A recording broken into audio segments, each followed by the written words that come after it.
नहमदुहु व नसल्ली व नसल्लिमु अला हबीबिल करीम अल्हम्दुलिल्लाहि कफ़ा व सलामुन अला इबादिहिल लज़ीना इस्तफ़ा अम्मा बअद फ़अऊज़ु बिल्लाहि मिनश शैतानिर रजीम बिस्मिल्लाहिर रहमानिर रहीम मा आताकुमुर रसूलु फ़ख़ुज़ूहु व मा नहाकुम अन्हु फ़न्तहू सदक़ल्लाहुल अज़ीम। आइए हमारा कुछ अर्ज़ व मारूज़ से क़ब्ल अपनी आका व मौला जनाब मुहम्मदुर रसूलुल्लाह सल्लल्लाहु अलैहि वसल्लम की बारगाह बेकस पनाह में हदिया दरूद पेश करें बाआवाज़ बुलंद अल्लाहुम्मा सल्ली अला सय्यदना व मौलाना मुहम्मदिन व अला आलि सय्यदना व मौलाना मुहम्मदिन व बारिक व सल्लिम सलातन व सलाम अलैका या रसूलुल्लाह सल्लल्लाहु अलैहि वसल्लम। हज़रात, तकरीर का वक्त नहीं, बस दो चार बातें मैं बता दूँ, क्योंकि अल्हम्दुलिल्लाह ये दारुल उलूम क़ादिरिया रिज़विया जब से मैं आ रहा हूँ अल्हम्दुलिल्लाह काफ़ी तरक्की हुई है। और ये हज़रत अल्लामा सिराज साहब और मेराज ख़ान साहब इन लोगों की मेहनतें हैं और आप लोगों का ताउन है कि जो है आज अल्हम्दुलिल्लाह इस मदरसे से 32 बच्चे फ़ारिग़ हुए हैं। वरना जब मैं शुरू में आता था 2-4 बच्चे फ़ारिग़ होते थे, मगर अल्हम्दुलिल्लाह इस साल 32 बच्चे फ़ारिग़ हुए हैं। तो ये कमेटी की और आप लोगों की मेहनतें हैं, आप लोगों ने जो ताउन किया है उस चीज़ को इस इदारे ने आपके सामने पेश किया है। लिहाजा आप लोग इस मदरसे को ज़्यादा से ज़्यादा अपने जिस तरीक़े से भी ताउन करें, ताकि अल्लाह इस मदरसे में जो है एक वक्त ऐसा आए कि फ़जीलत तक की यहाँ पढ़ाई हो जाए। तो ये कोशिशें हम लोगों की रहनी चाहिए। मैंने आयत मुक़द्दसा की तिलावत की कि मा आताकुमुर रसूलु फ़ख़ुज़ूहु व मा नहाकुम अन्हु फ़न्तहू। रसूल जो तुम्हें दे उसे ले लो और जिससे मना फरमाए उसे बाज रहो। देखिए, अभी अल्लामा गुलाम रसूल बलियावी साहब ने बड़ा अच्छा बयान किया है और जो पैगामात दिए हैं उस पर अमल करने की ज़रूरत है। वरना हम अहले सुन्नत का हाल इतना ख़राब है कि सिर्फ जलसों तक की बातों को हम अपने कान में रखते हैं और बाज़ हज़रात तो ऐसे होते हैं कि जलसे ही में भूल जाते हैं कि किसने क्या कहा है। लिहाजा सिर्फ जलसा सुन लेना और उस पर इक्तिफा करना ये काफ़ी नहीं है। अल्लाह के रसूल सल्लल्लाहु अलैहि वसल्लम ने जो हमें शरीयत अता फरमाई है उस पर अमल कीजिए। मा आताकुमुर रसूल फ़ख़ुज़ूहु, रसूल जो तुम्हें दे उसे ले लो। रसूल ने हमें क्या दिया है? नमाज, रोज़ा, हज और ज़कात, ये सब चीज़ें अल्लाह के रसूल ने हमें अता फरमाई है और हमें उस रसूल की दी हुई चीज़ों पर इस्तिक़ामत कायम करना चाहिए, अमल करना चाहिए। लोग को देखें तो ये समझे कि हाँ, ये रसूल के मानने वाले हैं, इनके रसूल ने जो इनको पैगाम दिया है उस पर अमल करते हैं, तब जाकर के हम मुसलमान कहलाएंगे। आज हम परेशान हाल क्यों हैं? आज हम मुसीबत में मुब्तला क्यों हैं? ये हमारा आमाल है, हमारा किरदार है कि जिसकी बुनियाद पर अल्लाह ने हम लोगों को मुसीबतों में डाल दिया। ये जो जालिम बादशाह हैं, ये जो लोग हम लोगों को जो परेशान रहते हैं, ये किसी और का नहीं, ये हमारे आमाल की सजा है। वरना एक दौर वो था, आप याद कीजिए अपने बचपन में, ये बड़े बूढ़े बैठे हुए हैं, इनसे पूछिए, एक जमाना वो था कि जब मुसलमान मस्जिद में नमाज पढ़ने के लिए जाता था तो गैर मुस्लिम औरतें अपने बच्चों को लेकर मस्जिद के जीने पर बैठी रहती थी, इसलिए कि ये नमाज पढ़ कर निकलेंगे, हमारे बच्चों को दम कर देंगे, शफा मिल जाएगी। मगर आज हमारा किरदार इतना ख़राब हो गया है, हमारे आमाल इतने ख़राब हो गए हैं कि जो है कोई हमारे मस्जिद के दरवाजे पर आने का रवादार नहीं हो गया है, क्योंकि उन्हें मालूम है कि इनके ईमान बड़े कमज़ोर हो गए हैं। आपको याद नहीं है कि अल्लाह के रसूल सल्लल्लाहु अलैहि वसल्लम ने जो तालीम दी है, एक ज़माना वो था कि सहाबा जिस तरफ गुजर जाते थे लोग देख लेते थे तो ईमान ले आते थे। ताबईन का ज़माना देखिए, तबे ताबईन का ज़माना देख लीजिए कि लोग, हज़रत निज़ामुद्दीन औलिया से एक मुरीद ने कहा कि हुजूर, ये मेरा मुरीद है, ये मेरा दोस्त है और ये गैर मुस्लिम है, अगर आप इससे कह दें तो ये कलमा पढ़ लेगा। हज़रत महबूब इलाही रोने लगते हैं, कहते हैं कि अब एक वक्त आ गया कि मुझको कहना पड़ेगा। हजरत नजामुद्दीन औलिया ने जब ये कहा, रोने लगे, तो मुरीद परेशान हो जाता, कहता हुजूर मुझसे कोई खता हो गई है, मुझसे कोई बेअदबी हो गई है। कहीं नहीं, तुमसे कोई खता नहीं हुई है, मैं रो इस बात पे रहा हूँ कि मेरे आमाल और किरदार रसूलुल्लाह से मुमासलत नहीं कर रहे हैं, वरना मुझको कहने की जरूरत नहीं पड़ती, देख करके ये ईमान लिया। तो अपने किरदार को ऐसा बनाइए, अपने आमाल और अफ़ाल को इस तरीके बताइए। अल्लाह के रसूल सल्लल्लाहु अलैहि वसल्लम अपने असहाब के साथ बैठ करके पहले उम्मतों के वाक़यात को बयान किया करते थे और बताते थे कि पहले की उम्मतें किस तरीके से किया करती थी। एक आप अल्लाह के रसूल एक वाक़या बयान फरमाते हैं पहले की उम्मतों का, कहते हैं कि जो है एक नबी की उम्मत थी, उसमें 3 शख्स थे, सफ़र कर रहे थे, जाते जाते जब रास्ते में पहुंचे हैं, पहुंचने के बाद बड़ी आंधी तूफान आ जाती है और जो है लोग परेशान हैं, एक गार में छुप जाते हैं। छुपने के बाद आंधी इतनी तेज थी, बारिश इतनी तेज हो रही थी, एक चट्टान गिरती है और गिरने के बाद उस जो है सुराख को, उस रखो को बंद कर देती है। अब इन लोगों के पास निकलने का कोई रास्ता नहीं, बड़ा परेशान है, लोग धक्के लगा रहे हैं, अपनी ताकत को आजमा रहे हैं, मगर यह पत्थर हटने का नाम नहीं ले रहा है। उसमें से लोगों ने मशवरा किया, हम लोग अपने जिंदगी में अगर कोई नेकी किए हो तो उस नेकी को जो है याद करके अल्लाह से दुआ करे, हो सकता अल्लाह मेरी मुसीबत को टाल दे। उसमें से एक शख्स खड़ा होता है, कहता है, ए अल्लाह तू अलीम व खबीर है, तू सब कुछ जानने वाला है।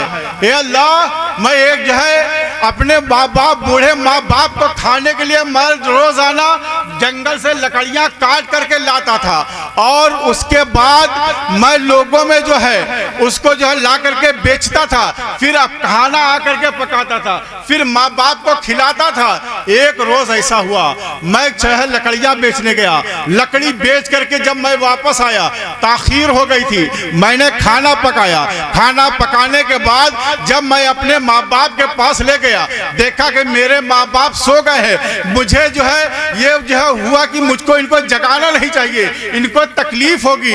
मेरे बच्चे मेरे पैरों में गिड़गिड़ाते रहे कि अब्बा खाने के लिए दे दो। मैंने कहा जब तक मैं अपने वालिदैन को खिला नहीं लूंगा मैं तुमको खाना नहीं दूंगा। यहाँ तक कि सुबह हो जाती है और जब मेरे वालिदैन बेदार होते हैं, उन्होंने मुझको देखा, देखने के बाद कहा कि तुम क्या अभी खड़े हो? कहा हाँ अब्बा जान, हम रात भर खड़े रहे, आप सो गए थे, इसलिए ना मैंने खाया ना मैंने अपने बच्चों को खाने के लिए दिया। उसके बाद अपने बाप को खिलाया, फिर मैंने अपने बच्चों को खिलाया। ए अल्लाह ये मैंने किसी और की चीज के लिए नहीं, तेरी रजा के लिए किया था। ए अल्लाह अगर ये मेरा अमल तेरी बारगाह में कबूल है तो निकलने का रास्ता पैदा फरमा दे। आया है कि चट्टान का थोड़ा सा हिस्सा खसकता है मगर इतना नहीं खसका है कि बाहर निकला जा सके। उसके बाद दूसरे से कहा जाता है कि तुमको भी अगर जिंदगी में तूने भी कोई नेकी की हो तो आज बताइए, आज हम लोग अपने वालिदैन की कितनी कदर करते हैं।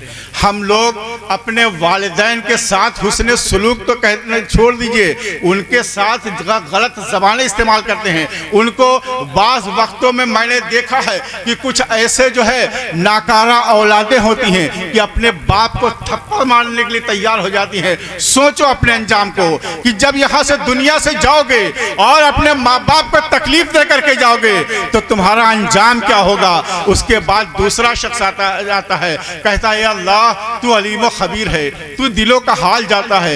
ए अल्लाह मेरी एक चचाजाद बहन थी और मैं उससे मोहब्बत करता था, बेपनाह मोहब्बत करी था। हुब्बन शदीदा का लफ्ज आया है कि बेपनाह मोहब्बत करता था, मगर ये अल्लाह वो मुझको नहीं चाहती थी। एक जमाना ऐसा आया कि जब जो है उसको पैसे की जरूरत पड़ी और वो मेरे पास आई, कहने लगी कि जो है तुम मुझे कुछ कर्जा दे दे। कहता है कि अल्लाह मेरे दिल में ख्याल पैदा हुआ कि मौका गनीमत है, आज इसको जरूरत पड़ी है। उसने कहा कि मैं तेरे साथ एक रात खिलवत चाहता हूँ, अकेले में चाहता हूँ। वो तैयार हो जाती है और जाती है। जाने के बाद जब वो कमरे में जाती है, कहती है शख्स ठीक है, इस अकेले कमरे में मैं हूँ और तू है, इस दोनों के अलावा कोई और नहीं है, मगर मेरा रब्बुल आलमीन देख रहा है, मेरा परवरदिगार देख रहा है।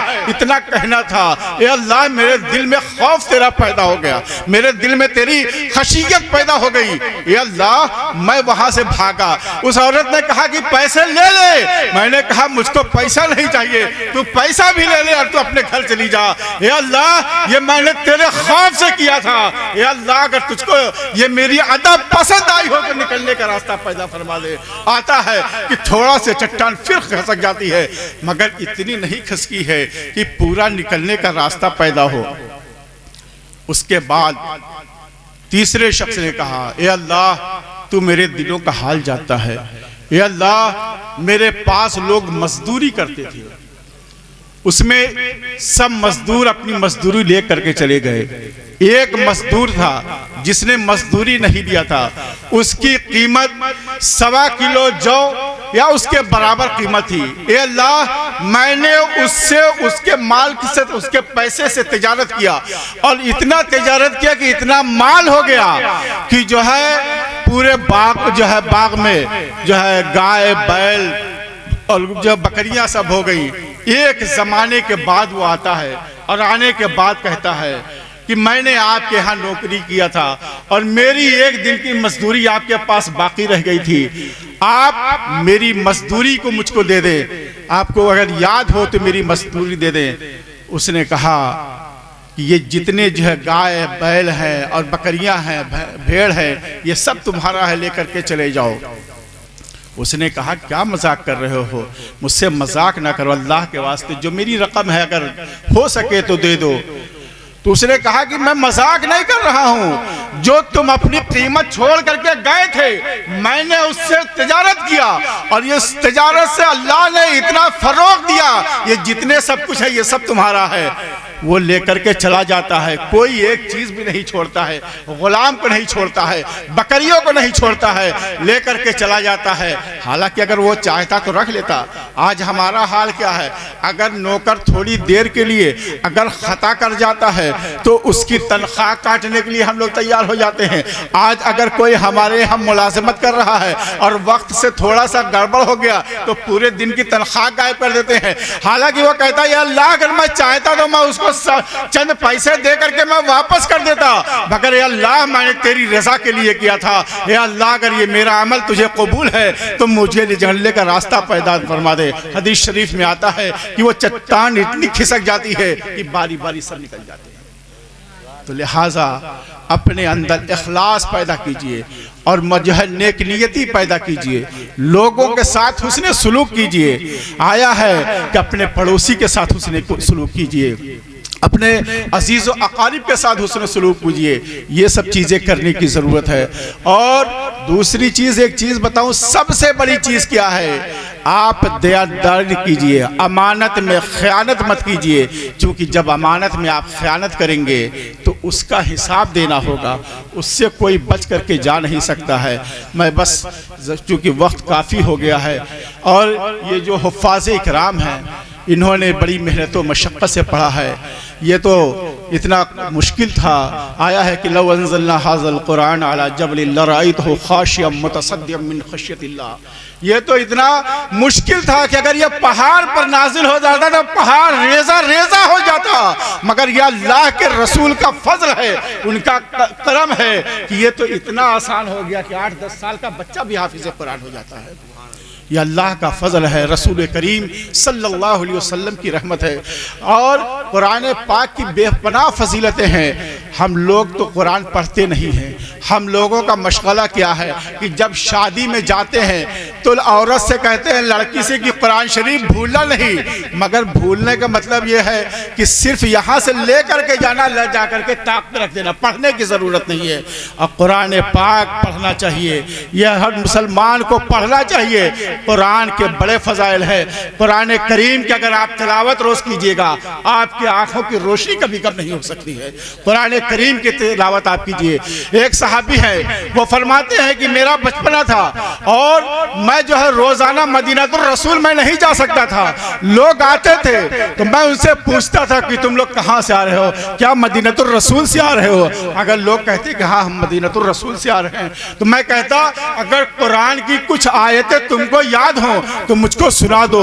लोग कहते कि मेरे पास वक्त नहीं है, मैं रास्ता रोक लेता। यहाँ तक कि मैंने इतना जो है कुरान हिफ्ज कर लिया कि मैं अपने मस्जिद का इमाम बन गया। लोगों ने मुझको अपने मस्जिद का इमाम बना दिया। लिहाजा कुरान करीम के तिलावत कीजिए, बुजुर्गों के नक्श कदम पर चलिए और गुनाहों से बचिए। जो उलमा जलसे में बयान करें उस पर अमल कीजिए। रब्बे करीम की बारगाह में दुआ है, परवरदिगार हमें और आपको सिराते मुस्तकीम पर चलने की तौफीक अता फरमाए।